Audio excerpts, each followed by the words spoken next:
నిలబడతారు ప్రభు వచ్చినప్పుడు. ప్రభువు ముందు నిలబడే అర్హత ఎవడికి కూడా లేదు. దాన్ని తాలుకోవడానికే ప్రభు సిద్ధపడమని కొన్ని వేల సంవత్సరాలుగా ప్రజలకు చెప్పుతూనే ఉన్నాడు.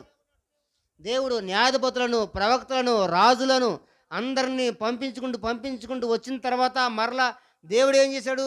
స్వయంగా ఆయనే వచ్చాడు. ఇదిగో యెహోవాకు మీకు ప్రత్యక్షమై అని ఉంది పాత నిబంధన గ్రంథంలో. కానీ క్రొత్త నిబంధనలో ఏముంది? ప్రభువే తాని వాక్కుగా ఈ లోకానికి వచ్చేసాడు. ఎవరి మాట వినపోతే న్యాయాధిపతుల మాట వినలేదు, ప్రవక్త మాట వినలేదు, కదండి రాజుల మాట వినలేదు, సేవకుల మాట వినలేదు. ఇంక ఎవరి మాట వినకపోతే ఏం చేశాడు? ప్రభువు యొక్క సేవకుడిగా ఈ లోకానికి వచ్చి తానే చెప్పేశాడు. చివరికి ప్రభువు కూడా సిలువేశారు. ఆయన తర్వాత సేవకుడు నిర్మించుకున్న అలాంటి వారిని దేవుడు నిలబెట్టి చెప్తున్నాడు. ఇంకా ప్రభువు మాటని వినకుండా నిర్లక్ష్యం చేస్తున్నారు. దేవుని మాటని చెబుతున్నారు. ఏముంటుంది చెప్పండి? దేవుని రాకడ ఉండదు అని మనం నమ్మకపోతే చర్చికి రావడం కూడా అనవసరం నా లెక్కలు అయితే. అంతేనా? ఇప్పుడు ప్రభు రాకడ ఉంటుందా అనుకున్నాం అనుకోండి, నమ్మను అనుకుంటే ఇక ప్రభు సన్నిధికి రావడం కూడా అనవసరమే. ఎందుకు రావడం వల్ల మన టైం వేస్ట్. శుభ్రంగా ఏదైనా పని చేసుకోవడం మంచిది. ప్రభు రాకడ ఉండదు, తీర్పు ఉండదు, నరకం ఉండదు, పరలోకం ఉండదు అని ఎవరైనా నమ్మితే ఇక చర్చికి వెళ్ళడం అనవసరం, క్రైస్తవుడిగా పిలవడం అనవసరం. శుభ్రంగా అన్నీ మూసేసి కదండి ఇంకేదైనా చేసుకోవడం మంచిది. ఇంకా నమ్మడం అనవసరం. లేనప్పుడు ఎందుకు చెప్పండి?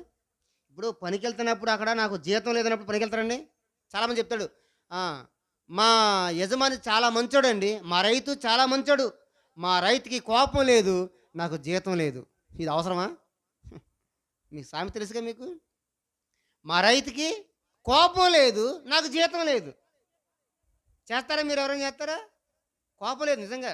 ఎందుకు పని? కోపం లేదు అయితే ఏంటి? న్యాయం ఉండాలిగా, యథార్థత ఉండాలిగా.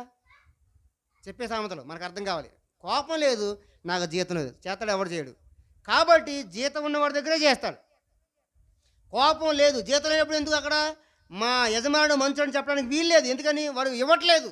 నువ్వు కోపం లేదని ఒకటే చూసుకుంటున్నావు, కానీ నిన్ను ఎలగబెట్టి ఎండబెట్టి నీకు జీతం ఇవ్వకుండా నాశనం చేస్తున్నాడు కదండి.